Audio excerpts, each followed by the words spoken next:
Bom dia, bom dia, bom dia, Iraci, Wilson, Cleiton, Hernando, Tânia, Bom dia, bom dia. bom dia. Ah, Sheila, bom dia. Cleiton do Vale. Bom, deve estar todo mundo com cara de sono, que eu não vejo ninguém, né? Hernando, você tá vivo, meu filho? E aí, pastor, bom dia, tudo bom? Tudo bem, tudo bem. Bom, Bom, queridos, vamos voltar aqui. Quero agradecer a todos, o Kisney chegando aí também, a Nilma, a Marta, os irmãos chegando. Uma alegria. A Simone também, esse período covidiano, muito Covid. A Mestre Iraci também por aí. Tânia. Já tem uma galera bem.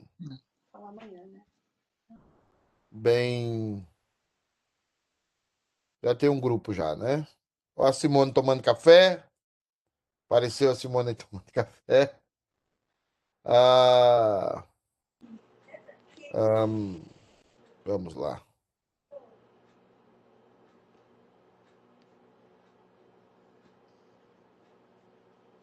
Ok. Ó, o Everton aí, apareceu também o Everton para mim aqui.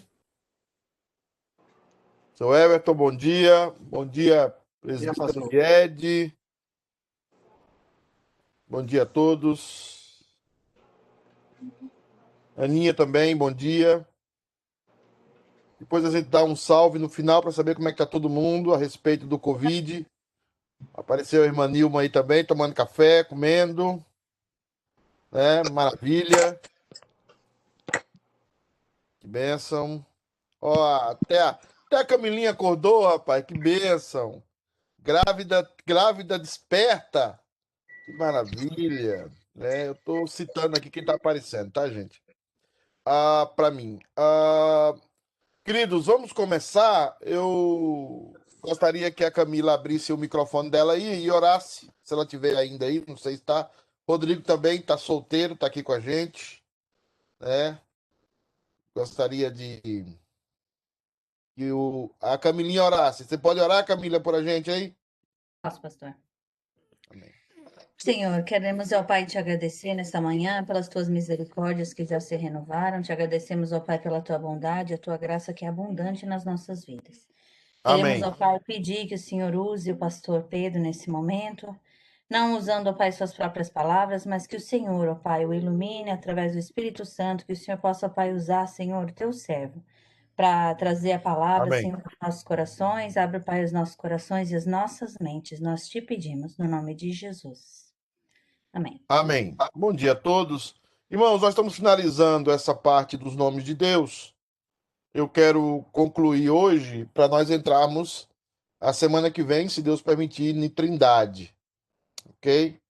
Nós estávamos falando sobre Yahvé, falamos sobre a concepção de Yahvé como o Deus redentor, o Deus do pacto. Nós vamos ouvir muito isso. E essa ideia do Deus do pacto nasce da ideia quando Moisés pergunta a Deus, quem é que eu vou falar lá para o povo que me envia? E Deus diz: você vai dizer que eu sou, te enviou, eu sou o que sou, te enviou. E essa palavra eu sou, ela gera o nome, ela tem o mesmo som do nome da palavra Yahvé. Ou seja, tudo que existe, existe por causa desse Deus revelado a Moisés, o eu sou, né? Ninguém é de fato sem que Deus estabeleça que seja. Então, esse é um processo que a gente precisa estabelecer na cabeça da gente. Tudo parte desse princípio. Deus é aquele que nós somos porque Ele é. Então, nós hoje estamos aqui, amanhã não estamos, nós somos transitórios, Deus é eterno, Então, essa é a visão que Deus se revela a Yahvé, se revela a Moisés como Yahvé, esse Deus que é, e somente ele é. Nós todos dependemos dessa existência, nós todos estamos plugados nessa existência, na existência de Yahvé. E aí, a partir disso, Deus faz um pacto, porque existe um processo. Algumas pessoas me perguntam, pastor, por que que Deus fez todas as coisas? Por que que Deus fez as coisas como ele fez? E é importante a gente responder essa pergunta. Deus fez as coisas como ele fez porque Deus queria extrair da raça humana caída um povo seu. Deus desejava extrair de toda a massa caída um povo seu. Então você vai ter numa casa, por exemplo, 4 pessoas. 2 delas é povo de Deus e 2 não são. Viver a mesma realidade, viver as mesmas situações e não tem a mesma postura diante de Deus. Por quê? Porque Deus gerou para si, Deus resolveu, antes da fundação do mundo, criar um povo seu. Um povo, nós vamos ver aqui no final, com uma identidade especial. Esse é o propósito, essa é a história de Deus para a humanidade. Então você tem numa casa 3, 4 filhos, você tem numa casa marido e mulher, e dali Deus vai extrair 1 ou 2, talvez todos também, que sejam seus filhos, o povo escolhido de Deus. Então Deus criou tudo o que criou para esse povo escolhido. Isso gera grandes discussões, grandes debates, mas é a realidade bíblica sobre esses temas. Agora, Yahvé demonstra esse Deus que se comprometeu em salvar o seu povo. Yahvé é esse Deus que sustenta tudo, mas se comprometeu em salvar aqueles que são de Deus. E aí nós vemos vários adjetivos para Yahvé. Nós temos vários adjetivos na Bíblia para Yahvé, principalmente no Velho Testamento. Vamos só passar alguns aqui, porque eu quero entrar no Novo, porque eu quero terminar essa questão dos nomes hoje. Nós temos Yahvé Jireh, que é o Senhor me proverá. Esse nome é revelado em Gênesis 22:14. E pôs Abraão o nome daquele lugar, o Senhor proverá. Daí dizer-se até o dia de hoje, no monte do Senhor se proverá. Entender que Abraão viveu a vida cristã, entre aspas, como nós vivemos. Isso é importante, porque Abraão, nós não entendemos muito isso muitas vezes, eu não vejo muitas pessoas falarem isso. Abraão é antes da lei. Abraão antes da instituição da lei mosaica. Então, Abraão viveu como nós. Então, você vai perceber, Abraão chegou no lugar e pôs o nome daquele lugar isso. Jacó deitou no lugar e tinha uma escada de Deus. Isaac foi para um lugar. Então, eles não tinham templo. Eles não tinham um lugar específico. Eles viveram o evangelho como nós vivemos. Então, quando ele está falando o Senhor proverá, ele está dizendo que o Deus Salvador proverá na vida do seu povo tudo o necessário para o seu povo cumprir o propósito que Deus determinou para aquele povo. Por exemplo, há pessoas no nosso meio que nunca terão uma casa física aqui. Há pessoas no nosso meio que terão 4, 5, 10. Como é isso? Um não tem nada e o outro tem 10. Sim, é possível. Deus vai estabelecer para cada um. E tanto um como o outro vai cumprir o seu propósito. Vai cumprir aquilo para qual foi designado. Sem que a sua vontade seja violada, sem que ele seja alguém levado a fazer ou imposto a fazer. É nisso que está a grandeza de Deus, né? Que você vai cumprir o seu propósito sem ser obrigado a cumpri-lo. Você vai cumprir o propósito que Deus determinou para a sua vida sem Deus obrigar você a cumprir. Às vezes a gente pensa que o decreto de Deus me obriga a fazer A, B ou C.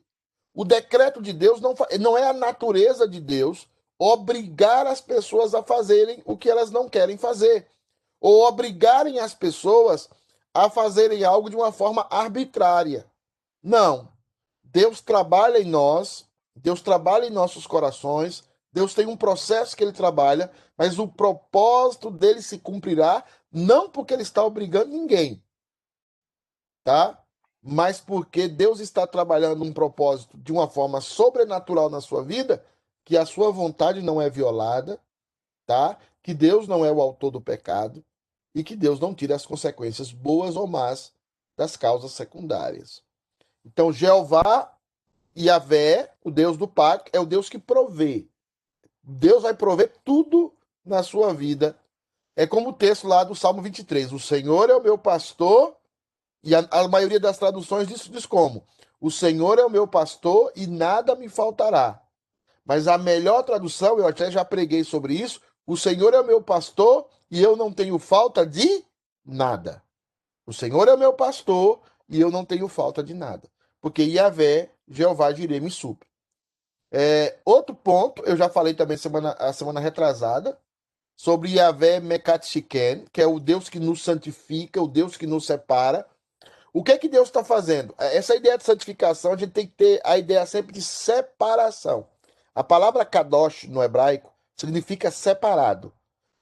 O que é uma pessoa santa? É uma pessoa separada. Mas o que é uma pessoa separada na Bíblia? É só uma pessoa que não se prostitui, uma pessoa que não mente, uma pessoa que não rouba, essas coisas que a gente acha que tem a ver com santificação só. Não. Santificação, ou santificado, é uma pessoa que reage diferente. Por isso que ela é santa, ela reage diferente. Contando uma piada aqui, eu sei que a Camila não vai rir, porque nunca ri das minhas piadas, mas assim, o pessoal fala, quer descobrir se alguém é gay, dá um susto nele ou nela, né? Aí você dá um susto no gay, como é que o gay faz? Né? Então, ele não pensa, ele reage. A mesma coisa acontece conosco. Jesus vai falar que a santificação na nossa vida nasce das nossas reações imediatas. As nossas reações imediatas revelam se nós somos santos ou se nós somos impuros. E aqui tira esse conceito puritano da cabeça. Eu quero que você entenda que santidade tem a ver com a sua reação, a sua filosofia de vida, o modo como você responde às questões abruptas da vida. Seu marido fez uma coisa que você não gosta. Aquilo demonstra uma santidade. A sua reação imediata. Seu filho fez um problema no carro ou em outra coisa, aquilo revela a sua santidade. O que é que a Bíblia fala? O que Jesus está falando sobre santidade?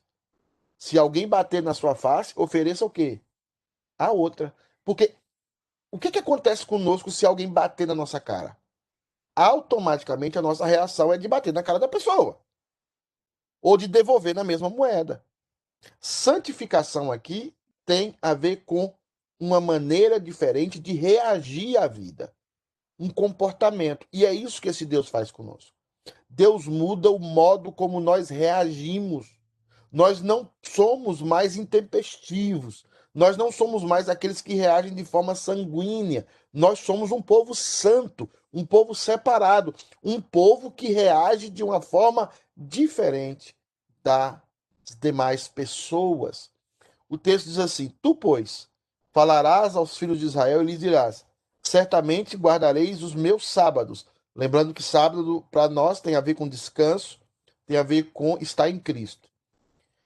Pois é sinal entre mim e vós, nas vossas gerações, para que saiba que eu sou o Senhor, Yahvé, que vos santifica. Ou seja, descanse. É um povo que está descansado. É um povo que está no sábado. É um povo que guarda o sábado. Não é o sábado dia, não é o sábado antes do domingo, é o Shabat, que é o descanso que Deus nos colocou. Então, se nós estamos descansados em Deus, se agora nós somos amigos de Deus, Yahvé Mekat Sheken é o Deus que nos separou, é o Deus que nos colocou numa posição para reagir diferente. Nós reagimos diferentes. É por isso que o evangelho não aceita o coach. O que é que o coach diz? Se cerque de pessoas que te façam bem. Se cerque de pessoas que possam dar algo bom para você. Se cerque de pessoas. Aí o que é que você faz? Você vai selecionar as pessoas que você vai ser amiga, que você vai ser amigo. E o que é que vai acontecer com você? Essas pessoas vão te decepcionar. Essas pessoas vão errar com você, essas pessoas vão te trair, essas pessoas vão falar mal de você. E o que é que você vai acontecer com você? Você vai tirando essas pessoas da sua vida e você vai botando outras pessoas na sua vida. Esse é o coach. Esse é a vida seletiva. Mas isso não é o que o evangelho nos ensina. O evangelho nos ensina outra coisa. Porque nós somos santificados. Nós estamos no descanso. Se uma pessoa nos trair, nós não vamos trair essa pessoa. Porque nós fomos perdoados. Deus nunca nos traiu. Se uma pessoa nos machuca, nós não vamos querer machucar aquela pessoa, porque nós já fomos cuidados e as nossas feridas já foram saradas em Cristo. Então as nossas reações são diferentes. Nós somos um povo diferente. Parece que Estevão é bobo, parece que Estevão estava sendo apedrejado e perdoando o povo. Não é isso, é o estado em que Estevão estava. Estevão já estava no Shabat, ele já estava no descanso de Deus, por isso o processo de santificação estava a pleno vapor na vida dele. Temos um comentário aqui da Nilma. Muito boa esta interpretação sobre santificação. A reação às circunstâncias. Nunca tinha ouvido dessa forma. Obrigado, Senhor Jesus, por nos ensinar a todo momento. Obrigado, Nilma. É isso mesmo. Santificação tem a ver com reações. Reações. Não tem a ver com um conjunto de leis que faz isso, não faz aquilo. Essas coisas, irmãos, já são antiquadas na Escritura. Essas coisas são consequência. O fato de eu ser fiel à minha esposa, o fato de eu ser uma pessoa íntegra, tem a ver com aquilo que, com as minhas reações. Porque é muito fácil quando você planeja alguma coisa, você acorda de manhã por exemplo, eu estou usando muito a Camilinha, que eu gosto da Camilinha, eu estou usando ela como bode expiatório. A Camilinha acorda de manhã e fala: hoje eu não vou brigar com a lei. O Ale que faz o que ele quiser. Hoje eu vou ser a santa mulher de Deus. Eu vou quase chegar no nível da Sandra, tá? Aí ela começa o dia naquela santidade, bota um hino, tal. Aí o Ale acorda tarde, reclama do café, aí reclama que ela roncou, aí reclama que ela ficou até tarde jogando no PlayStation. E aí ela vai enchendo, vai enchendo. Aí chega o momento que ela estoura. Mas ela não comprometeu tanto, porque não é o plano, é a reação do momento. Tem aqui o presbítero Iraci também nos dando outro comentário. Bom dia, pastor Pedro. Bom dia, presbítero. Com a sua afirmação que numa casa pessoas vão salvar e duas vão se perder, e se uma pessoa eleita fora da igreja ainda assim é salva, bom, existem pessoas salvas, exceções das exceções das exceções. Vou falar com uma Fabiana aqui, a exceção da exceção da exceção. Existem pessoas salvas fora do ambiente de igreja se ela está no local que não tem possibilidade de ter uma igreja. Por exemplo, uma pessoa que vai morar lá no meio da Amazônia, colocou uma terra lá no meio do Ribeirinho, ela não tem, nos próximos 200 quilômetros, não tem uma localidade, nada. Ela está lá e ela vai ser crente lá. Ela não está no ambiente de igreja. Mas ela está dentro da igreja invisível. Todos nós estamos dentro da igreja invisível. Então, pessoas que estão fora da igreja são condições muito especiais. Porque, por exemplo, eu estou aqui em Boston, eu sou crente. Ah, mas eu não encontro nenhuma igreja boa para mim. Eu preciso de uma igreja boa para mim. Então, se você tem essa concepção, o que é que você vai fazer? Você cria a sua igreja. A igreja que você entenda que vai mais chegar perto para abençoar e para ser fiel às escrituras. Mas o crente não pode deixar de viver o evangelho em comunidade. Pessoas que não gostam de viver em comunidade, pessoas que não gostam, eu vou falar isso, a pandemia, né, é outra coisa, pessoas que não gostam de estar em aglomeração com outras pessoas, essas pessoas não são convertidas ainda. Essas pessoas precisam se converter. Uma vez que por exemplo, eu não gosto de aglomeração. Às vezes eu vou na igreja por um compromisso que eu fiz. Eu não gosto de estar ali, eu prefiro ficar em casa, no meu quarto, assistindo um programa, lendo um livro, assistindo futebol. É da minha natureza isso. Mas às vezes eu tenho que vencer isso, né? O cara é até pastor, né? E para estar ali na igreja, para estar com as pessoas. Então as pessoas geralmente, em raríssimas exceções, as pessoas são salvas porque as pessoas por serem salvas, elas buscam estar na igreja, né? Eu acho que é isso que é assim. Agora, a pessoa que não vai na igreja, a pessoa que não faz nada disso, não é, não. Eu tenho dúvidas, sim, e eu posso duvidar nesse sentido, porque é o foro externo, eu posso julgar o foro externo das pessoas, que uma pessoa que não gosta de ir na igreja, que não vai na igreja, que vive como um desigrejado, que antes a gente falava desviado e agora a gente fala desigrejado, mas essa pessoa ainda não é cristão ou não deu frutos de cristão. Irmãos, vamos seguir aqui. Yahvé Nissi, o Senhor é a minha bandeira, né? Ou seja, eu devo anunciar a Deus, eu devo anunciar a Cristo. Yahvé é o meu Salvador. Então, quem é que eu anuncio? Eu anuncio o pastor Pedro, eu anuncio a igreja presbiteriana, ainda que eu esteja na igreja que eu acho que é a melhor igreja, porque eu não posso estar na igreja achando que ela não é a melhor igreja. Eu não posso estar numa igreja por causa das amizades. Eu tenho que estar na igreja por causa da doutrina dela. Eu fico numa igreja por causa da doutrina, não por causa das amizades. Se você ficar numa igreja porque você tem amiguinho lá, amiguinha lá, meu irmão, sai dessa igreja. Vai buscar uma outra igreja. Vá para uma igreja que você tenha convicção de que aquela igreja está ensinando o que você considera hoje o mais perto de uma sã doutrina. Se não for isso, fique na igreja. Às vezes você pode ter até amigos em outras igrejas, na Assembleia de Deus, você pode ter amigo na Igreja Batista, você pode ir nas igrejas neopentecostais, sei lá o que, aqui dos Estados Unidos. Você tem uma amiga lá do Rio Song, você tem uma amiga lá da Igreja Lagoinha, você pode ter até uma amiga pessoal lá. Mas para congregar, você tem que congregar na igreja que você entende que tem a melhor doutrina. Tem aqui uma palavra da Marta Lima. Às vezes reagimos de maneira que parecemos ter santidade, mas na mente, nossos pensamentos, a santidade está longe. Hipocrisia? Sim, é difícil. A reação aqui, o Martinha, eu estou falando, a reação aqui é a coisa imediata. Não é aquela coisa que nós pensamos. Por exemplo, crente que fala palavrão. Eu tenho um problema com crente que fala palavrão. Tá? O sujeito foi lá e bateu o martelo no dedão, bateu a canela na mesa. A reação dele é o quê? Palavrão. Ele reage com palavrão, né? E isso para mim é difícil. Isso para mim é difícil aceitar um crente falando palavrão, porque domingo ele vai louvar a Deus com aquela mesma boca. Domingo ele vai adorar a Deus com aquela mesma boca. Mas ele tá ali falando palavrão.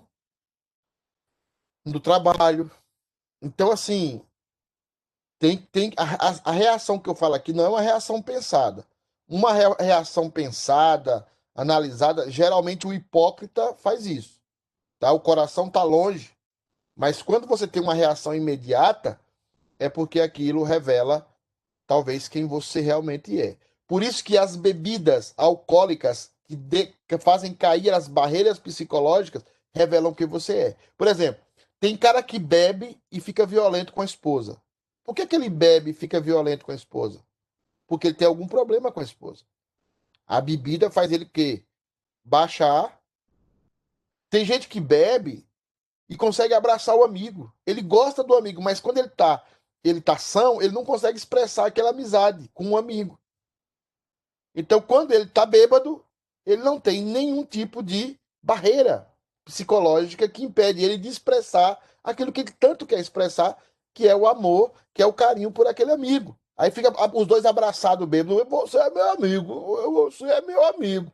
Né? Por quê? Porque ele quer, assim, ele tá sem barreira psicológica. Agora, e tem bêbado, quando tá bêbado, fica violento com certas pessoas. Por que fica violento? Porque ele está agindo ali sem as barreiras psicológicas naturais que nos levam muitas vezes a ser hipócritas, né? Porque aquilo está dentro dele e se revela com a bebida. Isso, exatamente. E é com o mesmo problema com a raiva. Com a raiva, tá? Você tá com raiva, E aí você faz uma coisa imediata. Quando você derruba as suas barreiras psicológicas, o que é que você faz? Você faz a coisa de imediata, revela quem você é e o que você pensa daquela pessoa.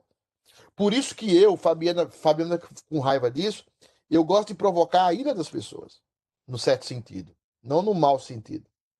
Porque eu quero saber o que as pessoas pensam. Porque é na ira, é na confrontação que você revela o que você pensa. Tá?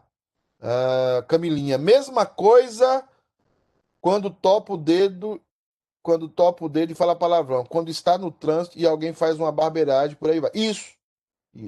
Eu conheci pastores que eram uma sumidade, assim, uma maravilha diante de todo mundo, mas você anda com ele no trânsito, ele xinga a mãe do cara, ele xinga a véia, ele xinga não sei o quê, ele xinga não sei o quê, ele reclama não sei o quê, ele fala não sei o quê. Aí minha esposa fala, amor, você passa o trânsito todo calado. Porque Fabiana também tem essas tiradas, né? Ela deve estar assistindo aí. Ela fica brigando com o povo da rua. Como é que entrou assim? Como é que não deu certo? Como é que não fez isso? Né? Então, a gente precisa tomar cuidado com isso. São as nossas reações imediatas que revelam o nosso grau de santidade. Tá? É a raiva, a ira, o momento surpresa. Pã! Aí você bota a culpa. A psicologia, obviamente, vai botar a culpa naquilo, porque as suas barreiras psicológicas estavam todas caídas, mas o psicólogo sabe que aquilo é o que está de trás das barreiras, é aquilo que está intramuros da sua vida e que é revelado às vezes nesses momentos. Vamos andar aqui? Então, Jeová Nissi, qual é a nossa bandeira? A bandeira é o pastor? Igreja do pastor Pedro. É isso? Não. Foto do pastor Pedro lá com um terno. Eu tenho uma foto tão feia, eu até vou falar com a Camilinha, com a gravata amarela, com a camisa preta. Você lembra daquela foto, Camilinha? Não sei se você já viu aquela foto minha. Com a franjinha, de franjinha. Meu Deus do céu, franjinha não, gente. E ali botando o pastor Pedro. Eu já sou uma coisa ridícula pregando. E ainda mais com a franjinha daquele jeito. Não, gente, pelo amor de Deus. Eu já fui batizado de Jerry Lewis, né? Por muitos. Então, assim, é uma coisa ridícula. Então, assim, a nossa bandeira não é um pastor, a nossa bandeira não é uma denominação, a nossa bandeira não é nem mesmo uma teologia, a nossa bandeira é Jesus Cristo. A nossa bandeira é glorificar a Deus, não é glorificar a homens. A nossa bandeira é glorificar a Deus. Jeová Nissi é nossa bandeira, ele é o nosso estandarte. É a bandeira que deve ser fincada lá. É a bandeira que demonstra, perdão, que aquilo é o território de Deus. A bandeira do evangelho. Então, quem é que deve ser glorificado na igreja? Deus. Quem é que deve ser exaltado na igreja? Deus. Jeová Nissi, nossa bandeira. Yahvé Roi, né, o Senhor é o meu pastor, isso já foi falado várias vezes, questão do pastor, do rebanho, envolve eleição esse nome, eu não tenho tempo de demonstrar aqui todo o processo, envolve eleição, as minhas ovelhas ouvem a minha voz, não adianta, você não precisa maquiar a palavra de Deus no domingo para fazer com que as pessoas te escutem. Não adianta. Quando eu cheguei aqui, umas pessoas falavam assim: nossa, pastor, que pregação dura. Outros comentavam: nossa, esse pastor é doido. Mas o que é que vai acontecendo? As pessoas vão remoendo as pregações. E as pessoas vão vendo que talvez aquilo que o pastor Pedro pregou doidão não era uma questão tão estranha, porque está na Bíblia. Ele vai lendo, ele vai comparando. Porque é a questão do Yahvé Roi, né? O Senhor é o seu pastor. Quem vai pastorear a sua vida no seu dia a dia não é o pastor Pedro. Eu não acordo lá com o Bené, com a Rita, na casa nova deles. Eu não acordo lá e fico com eles lá, como eles devem acordar, como eles devem se saudar os dois, como eles devem trabalhar. Eu não estou lá para isso. Quem está lá? O pastor dos pastores, pelo seu espírito. Jesus Cristo está lá, acordando junto com o Bené, acordando junto com a Ritinha, acordando junto com a Ana Flávia, acordando junto com o Iraci, com a Tânia. É o pastor dos pastores que está lá. E esse pastor, ele guia as suas ovelhas pela sua voz. E a sua voz são as escrituras. Por isso que Jesus vai dizer: as minhas ovelhas ouvem a minha voz. e elas me escutam, e elas reconhecem a minha voz, e elas me obedecem. Então, o que o pastor tem que fazer? O pastor físico, o pastor limitado, o pastor com problema, o pastor físico e limitado deve fazer o quê? Ele deve pregar a palavra do pastor que não tem erros, do pastor dos pastores, do pastor que deu a vida pelo seu rebanho. Então, Jeová é o nosso pastor. Ele é o que cuida de nós. Os pastores físicos aqui são limitados, são apenas chamados para pregar a palavra do sumo pastor e para que o sumo pastor seja glorificado. Porque ele que fez tudo. Foi ele que morreu naquela cruz. Foi ele que foi cravado naquela cruz. E é a ele que a igreja deve glorificar e não a um pastor ou a um líder local. Né? Isso é muito importante entrar na cabeça de vocês, né? Que é algo que Davi tinha consciência constante sobre o pastor de Israel. Ele vai falar muito isso. O pastor de Israel. O pastor de Israel. Porque a igreja tem um cabeça, a igreja tem um dono, a igreja tem um pastor, e esse pastor se chama nosso único Salvador, o nosso Senhor Jesus Cristo, nosso único Senhor e Salvador. Vamos andar aqui para frente. E Yahvé Shalom, o Senhor é paz. Outra coisa importante na vida do crente é paz. Paz. Então Gideão edificou ali um altar ao Senhor e ele chamou o Senhor é paz. Ainda até o dia de hoje está o altar em Ofra, que pertence aos Abiesritas. O Senhor é paz. E eu vou dizer uma coisa para vocês. Palavra prosperidade na Bíblia, a raiz dela é paz. Eu já falei para vocês aqui, mas vocês não aprendem, porque eu escuto sempre vocês falarem, porque não escutam mesmo, não gostam de escutar essas coisas. Talvez na eternidade Deus vai mostrar. Não existe felicidade plena nessa vida. Ponto. Existem momentos de felicidade? Existem, mas felicidade plena não existe. O que é pleno na vida do crente? A paz. Paz. Meu primo morreu. Tô triste. Não tô feliz, mas eu tô em paz. Meu filho se bandeou dentro da Bahia, ele fala isso. Paz, drogas. Tô triste? Tô. Tô lamentando? Tô. Mas tô em paz? Tô. Porque eu ensinei a ele o evangelho. Tô em paz. Nesse mundo, não é possível uma alegria plena. Há momentos de alegria. O filho nasceu, oh, que beleza. Minha mãe, eu fui ver minha mãe como o Mar agora. Fui ver a mãe, tá comendo manga. Já falei com a Mara quando ela voltar, a igreja vai reunir, vai comprar manga para ela e dar, né? Porque ela diz que tá enjoada de manga. Tá lá curtindo a casa, curtindo a mãe. É um momento, mas esse momento passa. Depois ela vai voltar aqui para viver em Estibós de novo, com as mesmas lutas, com as mesmas dificuldades da vida, inerente a essa vida. Mas a paz nós vamos ter sempre. E é muito difícil ver cristãos ou pseudo-cristãos que não têm paz.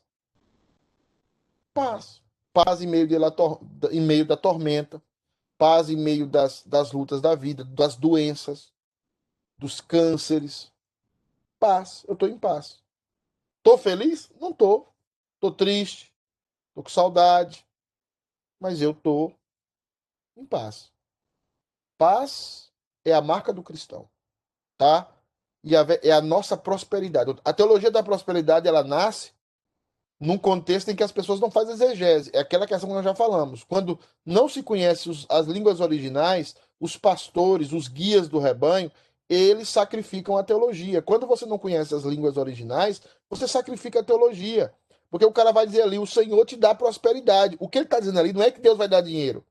Não é que Deus vai dar recurso. O que ele está dizendo ali é o seguinte, o Senhor vai te dar paz. Ainda que seja num casebre, ainda que seja no meio da rua, ainda que seja sozinho numa casa fria, numa favela, Deus te dará paz. Deus não nos chamou para sermos ricos, não é essa a promessa de Deus. Vocês serão ricos nessa vida. Deus nos chamou para ter paz nessa vida. Agora, cada um de nós vai ter a vida que Deus entende que deve ter para que a glória dele seja cumprida. Como eu falei aqui no começo, tem gente que vai ter uma casa, tem gente que não vai ter nenhuma, tem gente que vai ter 10, tem gente do nosso meio que vai ser rico, tem gente do nosso meio que vai ser pobre, e não é pobre porque está em pecado, e também não é rico porque está em pecado. É o processo de vida de cada um que Deus traçou para cada um. E cada um sofre isso. Alguns porque não trabalha tanto como deveria, alguns porque não são organizados tanto como deveria. Mas aí são outros fatores, não é o fator da salvação. Então, é muito importante a gente ter isso na cabeça, tá? O que é que Deus promete para a gente? Paz. Paz em meio da tormenta. E essa paz é uma benção. Por isso a palavra bem-aventurado lá que Jesus fala bem-aventurados, não é legal traduzir bem-aventurado como feliz. Feliz o homem. Se bem que felicidade para o judeu tem a ver com paz, né? Mas eu acho que confunde a cabeça das pessoas. Camilinha colocou aqui: se buscássemos a paz e não a felicidade, seríamos mais felizes e viveríamos uma vida mais tranquila. Muito boa palavra. Sim, é verdade. Eu não quero colocar essa promessa de felicidade, Camilinha, porque eu não quero fazer uma falsa promessa ou pegar as pessoas. Mas perceba nas bem-aventuranças. Em nenhuma bem-aventurança você tem buscai a sua felicidade e você será bem-aventurado. Nas bem-aventuranças você vai ter só um processo que você faz ou em relação a Deus ou em relação ao seu próximo. E nunca buscando a si próprio e as suas próprias intenções. Então, assim, é muito importante a gente colocar na cabeça, eu preciso ter paz. Eu preciso estar em paz. E isso vai resolver um monte de problema na nossa vida. Eu estou em paz. Eu estou em paz com meu Deus. Ah, você está triste? Tô, a minha mãe, eu estou com saudade do meu pai que já partiu, saudade da minha mãe. Eu não tenho um documento para ir no Brasil. Eu tenho minhas tristezas. Eu tenho minhas angústias. Mas eu estou em paz. Porque eu estou em paz com Deus. Tá? Vamos seguir aqui. O Yahvé se quedou, o seu justiça nossa é a questão de que Deus se faz justo em nosso lugar. Deus, você não precisa se angustiar para fazer tudo certinho, porque você já é justo diante de Deus. Você vai fazer as coisas certas dentro do processo de santidade que Deus estabeleceu para cada um de nós, sem angústia, sem correr, sem fugir, sem ter aquela agonia. Tem gente que tem uma agonia para ser santo, né? Essa agonia para ser santo, muitas vezes, ela é prejudicial. O processo de Deus de santidade na sua vida vai acontecer, Deus está trabalhando na sua vida porque você já é justo diante de Deus. Você não vai ser santo para ser salvo. Você vai ser santo para que na sua vida a glória de Deus seja refletida. E ela será refletida. Você vai caminhar em direção a Cristo, você vai melhorar a cada dia, sem agonia, sem desespero, sem arrancar os cabelos. Deus vai trabalhar na sua vida, você pode ter certeza. Deus vai fazer você perder o que você tem que perder para você ser melhor. Deus vai fazer você ganhar. Tem gente que fala assim, pastor, eu pedi a Deus um documento a vida toda, e chegou no momento o documento chegou assim para mim. Eu nem estava mais assim, mais angustiado com o documento. Por que isso? Eu falei, porque os processos são de Deus. Essa angústia. Eu tenho uma amiga minha, ela entra sempre aí, a Dilma Guimarães. Ela é uma ministra de louvor fantástica. Ela passou 8 anos para engravidar. E um dia ela falou assim para mim, pastor, eu não vou engravidar, não. Eu já estava no Chile, eu falei, ô Dilma, Dilma, adote uma criança. Ô Dilma, adote uma criança. E ela não queria adotar, ela fazia assim a ideia de que é o seguinte, eu não vou adotar uma criança, não faz sentido. Aí ela orou, tal, a gente sempre discutiu, eu e ela, eu e os meus amigos sempre brigamos, né? E aí a Dilma resolveu, falou um dia para mim, ligou, pastor, eu e o presbítero Gerson, nós adotamos. Elas adotaram. Olha, depois de 9 anos de casado, eles adotaram. No outro, eles adotaram 2 crianças, não foi, amor?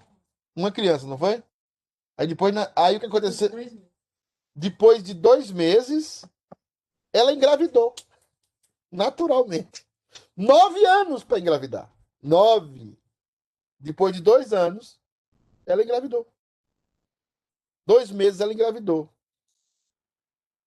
Então, assim, ela fala para mim, ela tem uma criança adotada, que é o filho mais velho dela, e tem agora mais duas. Tem uma menina, né? E tem a menina que é adotada, né, Fabiana? O menino é adotado e a menina é filha. Teve um casal e tem 3 filhos agora. Ah, tá. 2 e um menino, né? Então, assim, tem os processos, tem os tempos de Deus para cada um de nós. Deus agora é nosso pastor. Deus agora está cuidando de nós. Aí ele vai e bota uma doença. Ele bota, não, ele permite uma doença em nós. Aí ele tira a doença. Aí ele melhora a doença. Aí a doença, aí está desesperado com a doença, vem um tratamento. Tudo isso Deus sabe o que está fazendo com a gente. Porque só Deus conhece o nosso interior. Só Deus. Os processos de Deus são assim. É o Deus que já está. Você não tem que fazer nada para ser salvo. Nem para ser salvo. Deus está cuidando de tudo. Mas Deus está cuidando de você e está transformando você a cada dia. Yahvé chamar, o Senhor está ali, Deus está presente, né? Fala aí, esse nome tem ideia com Emmanuel, proximidade. Deus está aí agora do seu lado, né? E eu vou terminando aqui, né, no Velho Testamento, mais uma vez eu não consegui terminar, meu Deus. Yahvé Elohim Israel, o Senhor Deus de Israel, né? O Senhor Deus de Israel, né? O Senhor Deus de Israel. Meus irmãos, o Senhor Deus de Israel. Juízes 5:3. Ouvi reis, dá ouvidos príncipes. Eu mesma cantarei ao Senhor, salmodiarei ao Senhor, Deus de Israel, né? Mais ainda ficarão alguns rabiscos, como no sacudir da oliveira, 2 ou 3 azeitonas na ponta no ramo mais alto, e 4 ou 5 nos ramos mais exteriores de uma árvore frutífera, diz o Senhor, Deus de Israel. Eu estou passando aqui, irmãos. Tem agora o seguinte, Novo Testamento. Eu queria chegar aqui no Novo Testamento para falar sobre Theos, que é a ideia do Deus Todo-Poderoso no Novo Testamento, é a ideia do Yahvé, e é a ideia também dos genitivos. Presta atenção aqui. Os genitivos na Bíblia são muito importantes. O genitivo na Bíblia vai aparecer como seria o pronome de possessão nosso, talvez, é isso. Mas o genitivo na Bíblia vai aparecer com esse nome, com essa letrinha D. Poder de Deus, amor de Deus. Isso sempre reflete no grego o genitivo. Então, a palavra Theos, Deus, sempre vai aparecer com genitivos no Novo Testamento. O poder de Deus, a sabedoria de Deus, o amor de Deus. São genitivos no Novo Testamento acerca de Deus, tá? Alguém está falando algo aqui. O tesouro no vaso de barro, o príncipe da paz está. É a riqueza. Exatamente, presbítero Iraci, você está coberto de razão. É exatamente isso, meu amado. É exatamente isso. Então, vamos ler um pouquinho aqui esse texto rapidamente aqui, 1 Coríntios 1,18. Certamente a palavra da cruz é loucura para os que se perdem, mas para nós que somos salvos, o quê? Poder de Deus. Tem vários poderes no mundo. Vários poderes. Mas nós estamos falando do poder de Deus. Pois está escrito: destruirei a sabedoria dos sábios e aniquilarei a inteligência dos instruídos. Onde está o sábio? Onde está o escriba? Onde está o inquiridor desse século? Porventura não tornou Deus louca a sabedoria do mundo? Perceba, o genitivo da sabedoria do mundo, né, é o mundo. Sabedoria do mundo. E o genitivo da sabedoria de Deus é Deus. A origem. Aqui ele não está falando de termos como sabedoria, amor, essas coisas, mas ele está falando da origem. Uma coisa é o amor do pastor Pedro. Outra coisa é o amor de Deus, né? Visto como na sabedoria de Deus o mundo não o conheceu por sua própria sabedoria. Aprove a Deus salvar os que creem pela loucura da salvação. Sabedoria de Deus não é a sabedoria do mundo. O modo como o mundo resolve as suas lógicas não é o modo como Deus resolve. A lógica de Deus é diferente da lógica do mundo. Deus não usa a lógica do mundo. Por exemplo, no mundo, os que mandam são servidos. No reino de Deus, os que mandam são os que servem. O conselho da igreja está para servir a igreja, não para ser servido dela. Os diáconos não estão para serem servidos pela igreja, estão para servir a igreja. Porque no reino de Deus, o maior é o que serve. Aquele que está num posto de autoridade, ele não está num posto de autoridade senão para servir. O que acontece muitas vezes, e que eu tenho visto na igreja, e eu vi aqui na nossa igreja também, é que as pessoas recebem cargo de presidente disso, cargo de diretor daquilo, elas pensam que elas estão ali para que as outras pessoas sirvam a elas. Para que elas falem e as pessoas obedeçam. Não é essa a sabedoria de Deus. A sabedoria de Deus é o quê? O líder se dá primeiro. O líder se oferece primeiro. O líder dá a primeira oferta. O líder se sacrifica primeiramente. Mas você tem líderes que não faz isso. Eles se engordam, se empapam da igreja. Porque eles não servem a igreja. Porque o modo que eles estão agindo é a sabedoria do mundo. E tem presbítero, tem pastor, tem liderança, tem igreja que quer um pastor, que quer um líder, que quer uma líder das mulheres, segundo a sabedoria do mundo. E não é um líder que manda, que desmanda, que faz, mas um cara que não se mete, aquela mulher líder das mulheres, mas ela não se envolve com as mulheres. Então, os presbíteros que se quiserem ter autoridade na igreja, o pastor, se quiser ter autoridade na igreja, ele precisa servir a igreja. Tem um irmão com necessidade, é a primeira pessoa a chegar. Tem um irmão com problema, se ele tiver condição, a primeira pessoa a meter a mão no bolso é o presbítero, é o pastor, é o diácono. Porque eles são aqueles que servem.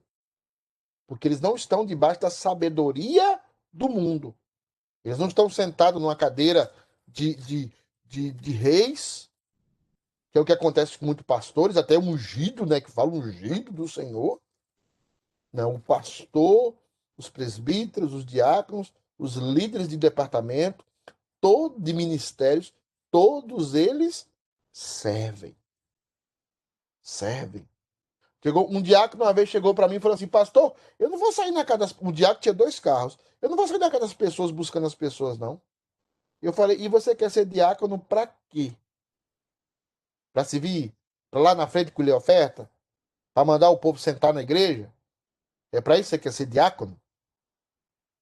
Você precisa ser diácono para servir a igreja, sua casa, abrir sua casa. Por isso que a Bíblia fala que o presbítero tem que ser o quê? Hospitaleiro. Tem gente que não gosta de receber outro na casa dele. Tem gente que não coloca pessoas na sua casa. E quer ser presbítero. E quer ser diácono. Antes não tinha hotel como nós temos hoje. Antes, o hotel do crente era a casa dos irmãos. Tá? Então, assim, nós precisamos servir. Porque a nossa sabedoria não é a sabedoria do mundo, é a sabedoria de Deus. Tá? A lógica é a lógica de Deus. Tem mais aqui algumas coisas, eu estou passando rápido. Tem Kyrios, que é o nome. Paulo gosta de usar Kyrios, né? Vamos ver aqui 2 questões sobre Kyrios. Kyrios tem a ver com Adonai, Senhor, né? Lucas 10:17. Então regressaram 70 possuídos de alegria, dizendo: Senhor, quer dizer, Kyrios, os próprios demônios se nos submetem pelo teu nome. E temos Filipenses 2:9, que todo mundo conhece, que é a ideia da humildade de Cristo, o estado de humilhação. E o versículo 11 fala: e toda língua confessa que Jesus Cristo é o governador da história, o governador do mundo, ele é o Senhor da história. É isso que o Velho Testamento está dizendo para nós, é isso que Paulo revela para nós. Deus é o Senhor da história. Ele é o Senhor da história. Creia nisso, irmãos, aqui na sala. Ele é o Senhor da história. Ele governa sobre todas as coisas e sobre tudo. E ele resolveu dar a você, aí, a pecadora como Camilinha, pecadora como Rita do Bené, a pecadora como Ana Flávia, ele resolveu dar a vocês o reino. Ele resolveu dar a vocês o reino, porque é sabedoria de Deus, não é do mundo. Se você fosse Deus, você acha, Gilmazinho, que Deus ia escolher? Se você fosse Deus, você acha que você ia escolher, Deus escolher você? Você sendo Deus? Você aí que tá comendo, que é uma beleza? Tá? Olha para a sua vida, você acha que não tem gente com muito mais capacidade do que nós? Tem! Mas Deus, Simone do Vale, Deus resolveu dar a você. Hernando, João, Deus resolveu dar a vocês o reino. Até o Kisney, né? Até o Kisney. Eu não sei se o Kisney tá aí, porque o Kisney às vezes liga o celular e vai comer, né? Mas se ele tiver aí, um salve aí para ele, né? Deus resolveu dar-nos o reino, é o que o Iraci fala. Salve, pastor. Você não tá de Covid, não, né? Graças a Deus, não. Amém. Então é o seguinte, é como o Iraci, o presbítero Iraci fala, é o tesouro no vaso de barro. Ele resolveu chamar o presbítero João. Talvez se João fosse Deus, não chamava o próprio João. Né? Numa imaginação muito, muito louca e tosca humana, mas é isso. Né? Então Deus resolveu dar-nos o reino, ele é o Senhor. E eu vou pular essa parte aqui, está relacionado com a salvação de pecadores, é a questão do Theos, né? Eu vou soltar isso porque eu quero chegar aqui para terminar. Eu tenho 7 minutos para terminar e eu queria que você prestasse atenção nessa ideia aqui agora, tá? Pater. Pater é grego, que significa pai, obviamente. Este nome é singular no Novo Testamento. Toda a história da humanidade, toda a história do que existe, do que Deus criou, é que Deus queria revelar para nós que Ele é nosso Pai. No Novo Testamento, Deus não deixa de ser Deus, Deus não deixa de ser Kyrios, Deus não deixa de ser Adonai, mas Deus passa a ter uma relação, apesar de todos os seus atributos preservados, mas Ele passa a ter uma relação paterna conosco. A relação não mais uma relação de um rei sentado no trono, somente, olhando para a humanidade e dizendo, faça isso, faça aquilo, faça isso, faça aquilo. É um pai, agora, lidando com seus filhos.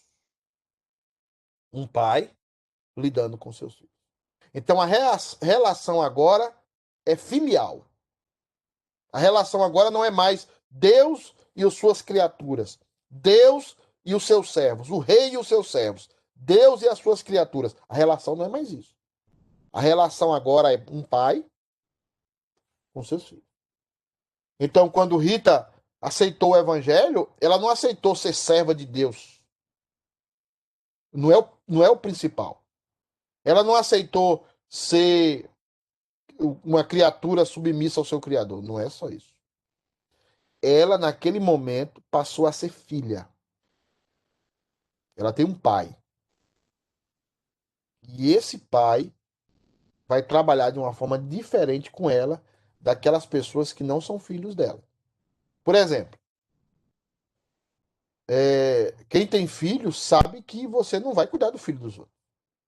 Eu acho que a única vez que eu fui louco uma vez foi quando estava um filho de um coronel na igreja, o menino corria para cima e para baixo. E eu olhei pro menino assim e falei assim, gente, esse menino não tem mãe, não? No meio da igreja. Você vê o tanto que eu já melhorei, né? Mãe mandou áudio para mim aqui, eu tô até com medo de abrir os áudios de mãe, que eu tô com barba. Mas assim, olha o tanto que eu já melhorei, né? Mas eu falei assim, gente, esse menino não tem mãe, não. E o menino era filho do comandante da Polícia Militar do Noroeste Mineiro. A gente não se envolve com o filho dos outros. A gente não disciplina filho dos outros. A gente não, né? A não ser que seja um amigo muito próximo, um parente muito próximo, é claro que a gente tem uma certa influência, mas quem disciplina filho é o pai. Deus não mexe com os filhos dos outros. Deus só trata com seus filhos.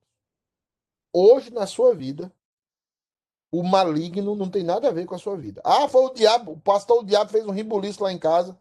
Não. Tudo que acontece agora na sua vida é permissão de Deus ou é decreto de Deus. Porque você agora é filho. Você agora é filha. Olha o que diz a palavra, rapidamente, 3 minutos.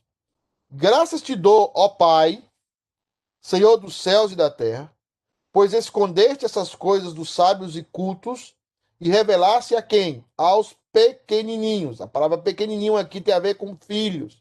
Filhos de colo. Filhos que não sabem para onde vão. Por isso a expressão pequenininhos. Aqueles que não podem estar sozinhos. Precisam da companhia de um responsável. É isso que essa palavra quer dizer. E essa palavra quer dizer também gente que não estava na alta. Gente que não se sentia independente. Gente que dependia de Deus, que depende de Deus. Então Deus revelou a sua paternidade aos sábios incultos, aos pequenininhos. E não aos sábios, e não aos sábios, e não aos sábios entendidos. Deus revelou a sua paternidade aos pequenininhos e não aos sábios entendidos desse mundo. Tem gente na igreja que é sabido demais. Tem gente na igreja que é culto demais. Tem gente na igreja que é suficiente demais. Nunca conhecerá a paternidade de Deus. Como os fariseus nunca conheceram. Eles conheceram o Deus vingador, o Deus terrível, o Deus que o monte fumegava quando ele desceu. Eles conheceram esse Deus. Mas o Pater, Abba, não. A paternidade de Deus é para um grupo privilegiado. Tá? Guarda isso no seu coração. Né? Quem é filha, quem é filho de Deus tem um comportamento distinto. É a santificação que a gente fala. Disse-lhe Jesus, não me detenhas, porque eu ainda não subi a quem? A meu Pai. Depois de ressuscitado. Aí ele diz, porque ainda não subi para meu Pai, mas vai para meus irmãos. Adelfos. Vai para meus irmãos. E diz-lhes que eu subo para meu Pai e vosso Pai. Meu Deus e vosso Deus. Agora a realidade é paternal. Agora a realidade de pai.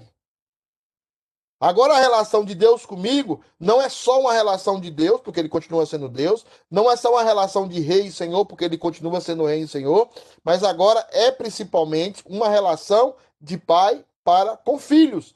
Jesus nos chama de irmãos e Jesus chama Pai de nosso Pai, que é o que ele faz no Pai Nosso. Pai nosso que está nos céus, santificado seja o teu nome. Então agora, e eu estou tentando tirar de você que a sua família aqui, física, a sua família física é inferior à sua família espiritual. Você tiver que colocar num grau, e eu não gosto de colocar essas coisas em graus, porque eu penso mais no reino de Deus como num movimento circular do que num movimento cartesiânico, sequencial. Eu prefiro o movimento circular. Às vezes a família vai estar em primeiro lugar, às vezes os amigos vão estar em primeiro lugar, às vezes é um movimento mais circular do que um movimento fixo. Primeiro isso, depois aquilo, depois aquilo. Não. Eu penso mais no reino de Deus como prioridade. Mas olhando para a Bíblia, e eu sei que é difícil falar isso, estou começando a falar isso para a igreja, mas a sua família espiritual, a Bíblia fala, primeiro os domésticos da fé. A Bíblia vai falar isso. Porque a sua verdadeira família são os da fé. Porque depois que tudo se fechar, vai ter gente da sua família que não vai para o céu. Que não vai para o novo céu e nova terra. Mas aqueles que são sinceros da família da fé vão. Vai ter gente da sua casa, às vezes seu filho, eu tenho um tratado de casais na igreja, e eu percebo que às vezes a nossa alegria são os nossos filhos. A nossa alegria é a nossa esposa, é o nosso marido, é o nosso trabalho. Não pode, não pode. A minha alegria é o Senhor. A minha alegria é o Senhor. A base da minha alegria é o Senhor. Né? Então, disse-lhe Jesus, não me detém. Agora, eu não tenho tempo para falar, eu já extrapolei o tempo. Eu vou continuar falando sobre paternidade, porque eu vou falar sobre paternidade na igreja, não esse domingo, no outro, porque esse domingo não tem culto, né? Mas no outro domingo, esse domingo tem uma live que vai ser transmitida. Eu vou dar uma palavra pastoral para a igreja, depois o pastor Leandro vai trazer uma pregação para a igreja. Mas nós vamos transmitir lá da casa do Alê. Mas, assim, eu vou falar sobre esses assuntos do púlpito, sobre a paternidade de Deus. Esse tema tem que estar arraigado no seu coração. A ideia da paternidade tem que estar arraigada. Porque senão nós vamos viver um evangelho falso, um evangelho superficial. Você agora é filha, você agora é filho de Deus. A gente considera isso depois. Ok?